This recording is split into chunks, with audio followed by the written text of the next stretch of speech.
You know that feeling when you go to a meeting or you go to a talk and the presenter is not good? And by not good, I mean, they're just dry and it's not interesting. And you kind of sit there fiddling your thumbs, twiddling your thumbs. And maybe you're making a to-do list. Maybe you're multitasking. I don't know. Well, Podsters, boy, was I upset. Last week, I attended a conference. And for 7 hours, 7 hours of my life, the speakers spoke at me and the speakers spoke at everyone else. And this conference that could have been an amazing experience, really important information. I could have walked away with so many tidbits and takeaways. It was a total miss. And Potchers, that got me thinking about how important it is to make sure that when you have the attention of everybody in the room, when you are speaking, when you are presenting, when you are trying to get your message across, how important it is that you connect with the room. So today we're going to talk about how to connect with your audience, how to make your point memorable, and how to own the room. Any room. I'm going to share my 3 tips. These are no fail, always work. Doesn't matter if you're an introvert, an extrovert, a big room, a small room, something exciting, something not as exciting, whatever it is. If you follow these 3 tips, you're gonna own the room and people are gonna remember you and they're gonna remember what you had to say. So let's take it away and let's do this. Are you ready to speak up, stand out, and get your seat at the table? If so, you're in the right place. Welcome to Unmute Yourself, the podcast where you'll get real life anecdotes and actionable tools for you to step into your strengths, debunk imposter syndrome, truly know your worth, and show up like you own the room every time. I'm your host, Nancy Medoff, who did the thing and followed my passion for empowering women like you to unleash that inner spark and become who you know you are meant to be. I'm a diehard foodie with a raging Skittles habit who will not stop until women everywhere unmute themselves and truly thrive at work, at home, or wherever you may be.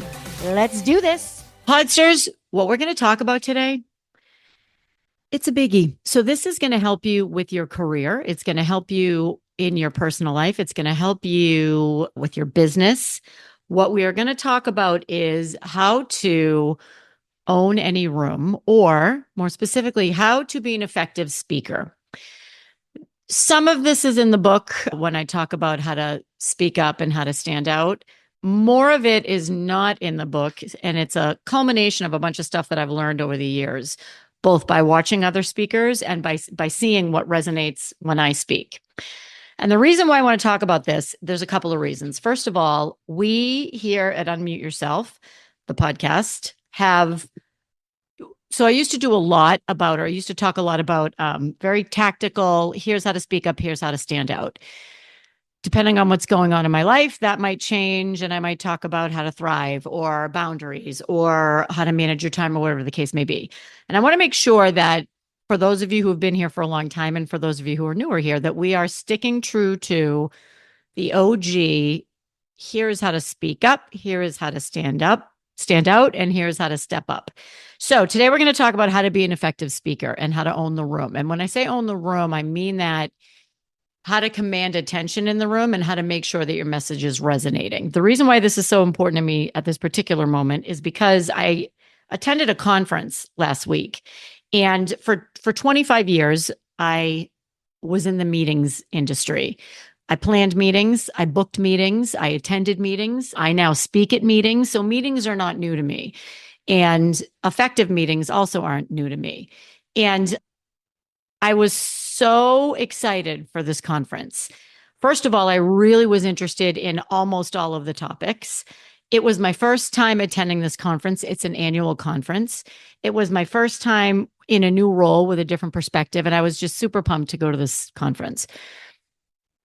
And when I left, I said to myself, well, this is 7 hours of my life that I will never get back. And what a disappointment. And it was a disappointment because it was a massive missed opportunity. There was probably over, I would say 400 people at this conference, probably about 400 people. And The way it was set up, the speakers, the formats, just missed opportunity. For 7 hours, the speakers spoke at us. There were in the keynote session, there were probably, let's say, 5 speakers. They each, let's say, spoke for 20 or 25 minutes each. And it was speaking at us, at us, at us, at us, at us. And people people are engaged for about 20 minutes. People attending a meeting are engaged for about 20 minutes. Then they kind of come in and out in terms of their brain and their function and their active participation in the meeting. So imagine sitting there for 5 hours and just having people speak and come up to the microphone and speak and come up to the microphone and speak. And I was just blown away.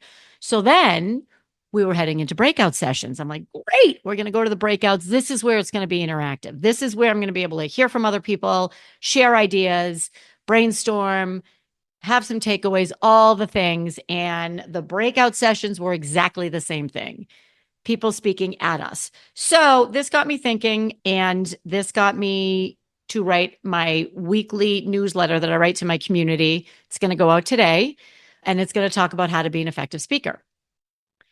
And I'm still so passionate about it that I want to talk about it today. So we are going to talk about how to know the room, how to connect with the room, and how to engage the room, because there's nothing more important than making sure that your speech is, or your presentation is, engaging. So you can use this if you're an introvert, if you're an extrovert, if you are speaking to a large group, if you're speaking to a small group, if you are with a client meeting, if it's a potential new client meeting, whatever the case may be. Here are the 3 hard and fast rules. I'm going to call them rules for how to own the room. Okay. The first is to know the room. And that might sound pretty basic. When I say know the room, I mean the physical room, the physical environment. There's a few ways you can do that. So anytime I'm about to give a speech, I'll say, what room are we going to be in? And I'll go online and I'll look at that meeting room. So for example, I spoke a couple of years ago in Chicago. It was a beautiful meeting room, stunning, all windows, which is fantastic. At the same time, I needed to know where the screen was going to be, because if the sun was shining, it was going to be shining on the screen. I knew that I had to have darker slides, and I couldn't have white text on these slides because the sun would bleach it out. It's important to know the setup of the room. So, and this is day of. So the other thing I'll do, I will go to a conference to speak. I will go down to the meeting room either the night before or the morning of, and this is in my contract. We'll walk through the room. It's very common. A lot of people do this. Most people do this. I will walk through. I will check the AV. I will check the microphone. Do I have a wireless mic? Is it a handheld mic? What does the stage look like? How many risers are there? Am I going to be walking up 3 or 4 risers? Is there a stage? Is there not a stage? What does the screen look like? Is there a teleprompter? What's the room setup going to be? And here's why this is important. Every one of my keynotes has an interactive exercise. And if we agreed that it was going to be tables and chairs, and I get in the room and it's only chairs, which happens often, many times, for whatever reasons, the event planners need to change the setup of the room. That's fine. I need to know that ahead of time so that I can tweak the interactive exercise and so that I'm not surprised. I will walk around and I'll go to the back of the room and I'll do a sound check. Can the person in the back hear me? I will look at the location of the room. So if the room is around the corner, if you have to walk a mile to get to the room, at the reception the night before, when I talk to people, I'll say, hey, I'm looking forward to you coming to the conference. Just so you know, it's a bit of a walk. So you might want to wear comfortable shoes, or I'll get the word out that I'm excited to see everybody. Here's where the meeting room is. Anything I can do to make it easier for people to attend, have more people attend, and have them enjoy the experience. That is what I want to try to do. So at this particular conference, here's why this was relevant. First of all, the room setup wasn't great. It was good. I mean, it was tables and chairs, which is great. But some of the tables, you couldn't really see the speaker. There was one podium, and the speakers stood at that podium. That's the other thing, Podsters. If you don't have slides or some kind of a visual aid, that's okay. I mean, I recommend you use them whenever you can, if it supports your message and if it supports the environment. If you don't have that, walk around the stage. You break it up when you do that. walk around the stage if you're comfortable doing that. So at this session, everybody stood in front of the podium. It was horrible. This was like what not to do. Everybody just stood at the podium. Here we are today. We're talking about that. It was awful. So anyway, there was also sunlight coming in through the windows, so you couldn't see the slides when they did have slides. And I'll talk about slides when we talk about how to engage the room. The meeting room was freezing. So temperature, oftentimes meeting rooms are very cold. I understand why that needs to happen. If there's going to be 4 or 5, 700 people in the room, if there's going to be 3,000 people in the room, they need to keep it cool. You need to make sure that you're prepared for that and that you're not freezing. And also, if you're going to talk to people the night before, remind them to bring something, warm. Particularly women oftentimes will wear, a sleeveless sheath dress, and then we'll be freezing and we're not paying attention to the conference. So know the room, know the setup. That's number one. Next is connect with your room. And by connect with the room, I mean connect with the people attending, the people in the room. Oftentimes, or every time, I send out a questionnaire ahead of time when I'm speaking, and I send it to the planners, and I say, okay, tell me a little bit about the people attending. What's important to them? What are their pain points? Tell me a little bit about the demographic. Is it going to be mostly women? Is it going to be women and men? What's top of mind for your industry right now? What's some jargon? If I can work some jargon in there, I can connect with them. What should I avoid talking about? Because oftentimes there are subjects that are taboo. We don't want to talk about this. It's a sore spot for many of the attendees. And the number one, so that's ahead of time. I will ask the planners what's resonated in the past. Who was your best speaker and what made them your best speaker? So all of these different things. I have the luxury of being able to do that. Sometimes you don't have a system in place. If you're being invited to speak for 10 or 15 minutes, it might be you're not a professional speaker. Okay. So here's how to connect with the room instantly, and this will work every time. Always open with a story. People remember stories. People connect with stories. A story will resonate with people, and a story breaks the ice. And you don't need to make it, you don't need to rack your brain for a story. Oftentimes, if I'm traveling for an event, I'll tell a travel story. I can talk about TSA, or I can talk about the hotel, or I can talk about, let's say I'm going to Portland, Oregon. I can say something like, boy, how many of you are from Portland? And I will ask the question, how many of you are from here? Boy, do I love flying into Portland. There is nothing better than when I look out that window of that airplane and all I see is green. All I see is trees. You all have a pretty special place here. Am I right? That's one quick little story to resonate. Another thing I'll do is I'll tie it into something that's happening in the world, or we're coming up in October. I might say, how many of you have kids you're going to take them trick-or-treating? And the audience will raise their hands, and I'll say, well, how many of you go through your kids' candy? And I'll put the little air quotes. You go through your kids' candy to make sure it's safe. And I'll tell the story of how when I was a kid, my dad used to go through my candy and make sure it was safe. And it was remarkable that it was always the Charleston chews. There was something wrong with the Charleston chews. And I would come to him with a big pile of candy that it had taken me hours to trick or treat for. And like a third of it would end up not making the cut.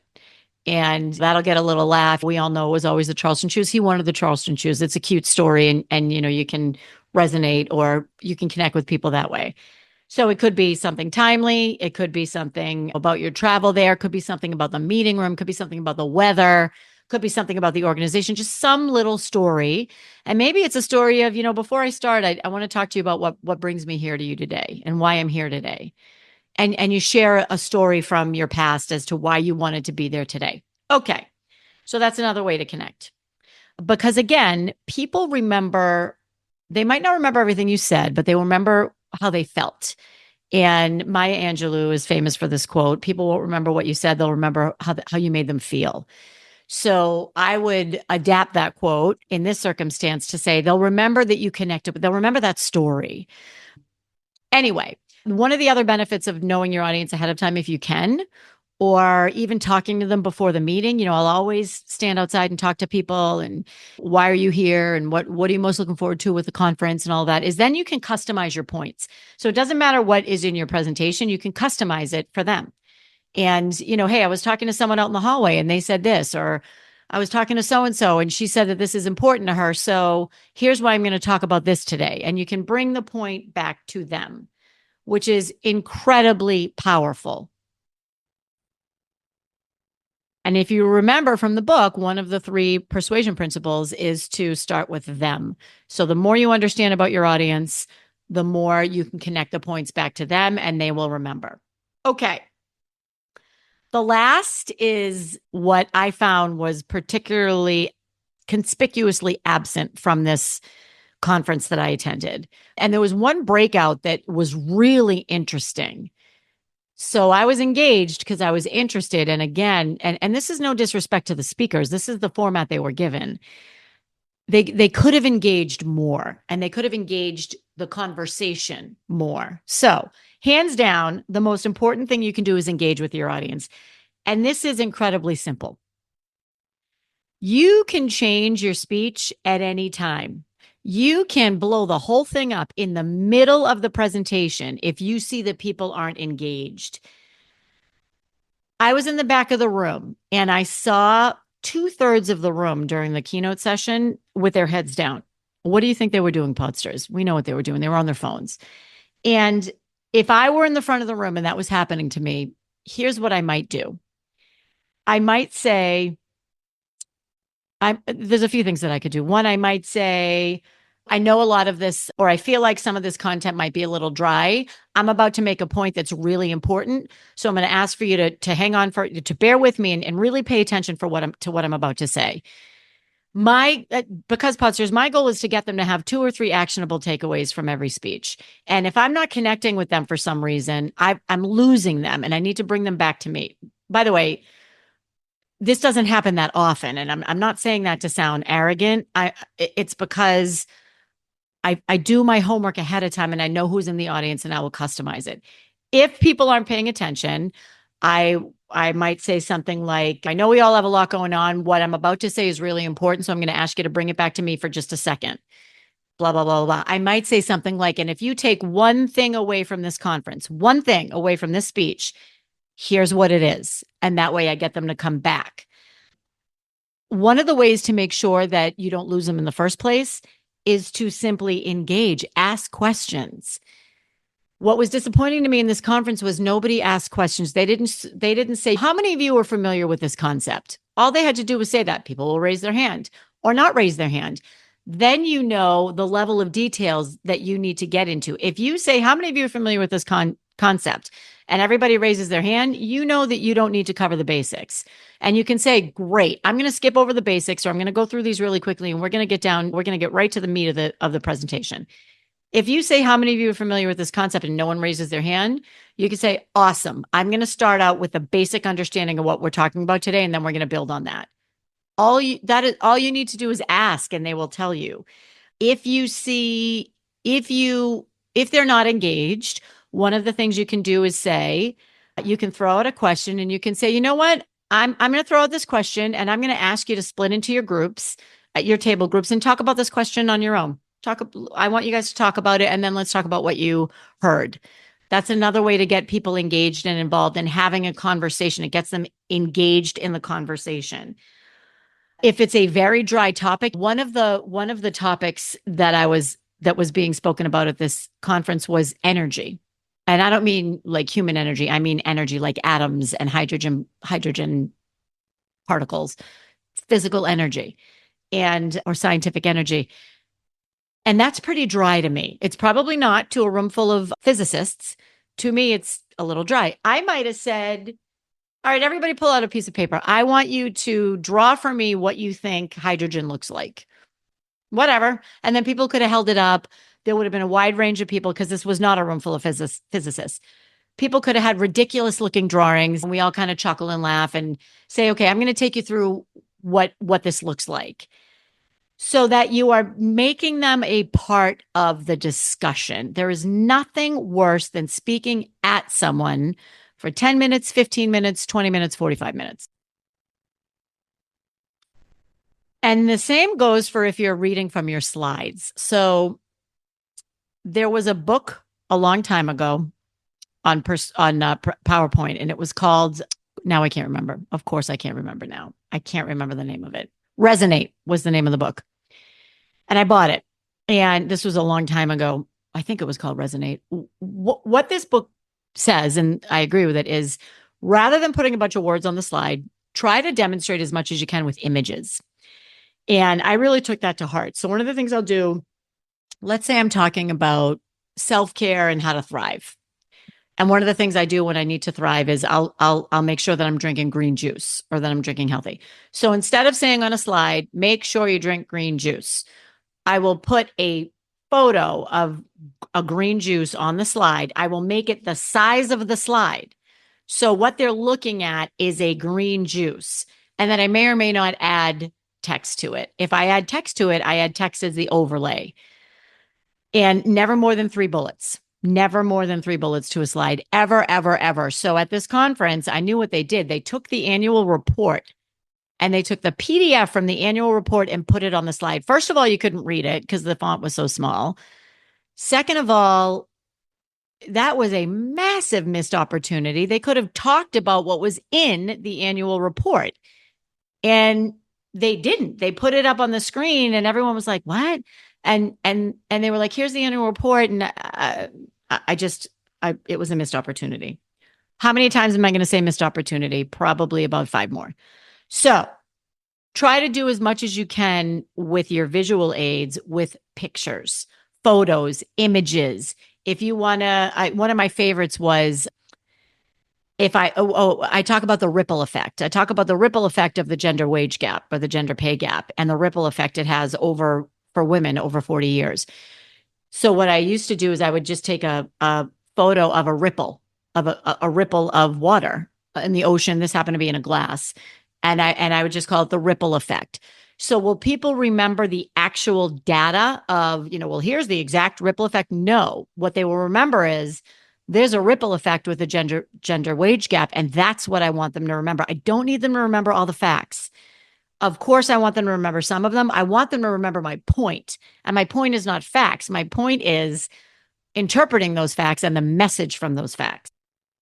And if you're trying to engage the room and you're simply not connecting, first of all, that's not a great feeling. And the first thing I would say is try not to freak out. Just try not to let it really, really throw you off your game. Because if you're not engaging and then you're off your game even more, it's going to snowball. And I'd love to tell you what I would do if no one in the room was engaged. But honestly, I really just don't think it's ever happened to me. Oh, yeah, actually, it does. Actually, it does sometimes. So if the audience isn't engaging, there could be any number of reasons, by the way. It could be the culture of that company.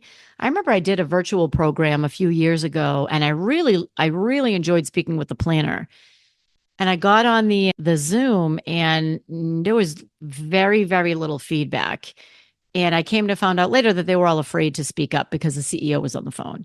And I will ask, are there going to be executive level people in the room, on the line, blah, blah, blah. Does your team feel comfortable speaking in front of them, and I'll do all that. Anyway, so if you find they're not engaging, I would ask somebody specific in the audience. So let's say I'm talking about personal board of directors. I might say, if this is live, I might say, how many of you have personal board of directors? And if nobody really does anything in the front row, I'll say, okay, you in the white shirt, have you heard of personal board of directors? And I'll ask them the questions. And I find that when you ask people questions, they will respond and they will answer. And you just kind of keep it going that way. And if you feel like you're losing them and you want to change it up, change it up. Change it up. It's your presentation. So, Podsters, we talked about knowing the environment or knowing the room, connecting with the room, and engaging the room. If you remember those 3 things the next time you have to give a presentation or the next time you get to give a presentation, these are the 3 things that have served me well for my entire career. So this is it. This is really it. If you want to take this to a different level, as you know, I'm still offering speaker school. I think I'm going to close that out relatively soon, probably at the end of this month. So if you haven't signed up yet, it's 3 sessions. It's one-on-one coaching with me to build, develop, present your keynote. We get your speaker sheet together. We do some marketing and talk about the best marketing. It's like speaker in a box. There's a link to that in the show notes. The other thing I want to mention is doors are closing soon for my Do the Thing retreat in Naples, Florida. This is 2 days of group masterminding, one-on-one coaching, that thing that you've been wanting to do. Maybe it's writing the book, maybe it's launching the podcast, maybe it's starting chapter 2 of your career, maybe it's retiring, maybe it's, I don't know what it is, but we all have this thing. And this is 2.5 days for you to get out of your day to day and meet with the experts, brainstorm with other women, really enjoy the energy and the environment of the warm weather and other like-minded people, and bang it out. You will leave with your plan. If it's not completed, you will leave with your actual specific action plan with a timeline. So, Podsters, that's it for today. You might have noticed that we dropped the podcast on Wednesday. So we are now releasing the podcast on Wednesdays. That's the same day I release my emails. If you're not in the email community yet, there's a link to that in the show notes. I love you. Can't wait to see you next week. I have a really exciting topic next week. I am pretty sure we're going to talk about acting as if, and how acting as if brings you to that level that you want to get to. And this is going to be pretty powerful. I'm pretty excited about this one. So until then, Podsters, peace out. Keep the comments coming, and I will see you next week. That's a wrap, Podsters. And before we go, I ask you, what's one thing from today's episode that you will use this week to unmute yourself? DM me, email me, send a smoke signal, whatever you need to do. Let me know what you're going to do differently. And if you enjoyed this episode, please share it with someone you know and leave a 5-star review on Apple. This helps me spread our message of empowerment to more people worldwide. Let's do this.